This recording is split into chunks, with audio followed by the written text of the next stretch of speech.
हमारे जो प्रत्याशी है उसके साथ धक्का मुक्की अंदर करने का काम पर 2 से 2.5 हजार का डिफरेंस रह रहा है, वहाँ एक्सेप्ट किया और यहाँ पर 1000 वोट का डिफरेंस रह रहा है और यहाँ पर एक्सेप्ट नहीं किया। इतनी भीड़ क्यों घुसी, सारे पदाधिकारी क्यों घुसे?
और हमारे जो प्रत्याशी है उसके साथ धक्का मुक्की अंदर करने का काम। अब रिकॉर्डिंग जो उस दौरान रिकॉर्डिंग की गई, देख सकते हैं कि उस रूम में कितने लोग, भीड़, इतनी भीड़ कैसे गई अंदर, ये एक संशय का विषय है। अगर वो गलत नहीं होते तो रिकाउंटिंग का जो ऑप्शन दिया था तो रिकाउंटिंग कराते।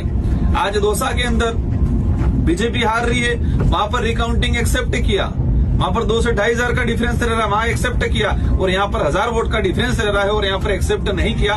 अगर गलत नहीं होते, अगर गड़बड़ियां नहीं की होती तो रिकाउंटिंग एक्सेप्ट कर लेते। हमारे जो गणक बैठे थे, हमारे जो प्रत्याशी थे, उनका कहना है कि लास्ट 1-2 राउंड के अंदर जिस तरह से निर्दलीय प्रत्याशी थे उनका जो वोट था उस वोट को जैसे बीजेपी का जो उम्मीदवार था उसमें जोड़ने का काम किया कुछ हिस्सों में, और इससे वो एक तरफा मतलब लास्ट वाला जो राउंड था उसमें गड़बड़ी किया गया दो से तीन राउंडों में।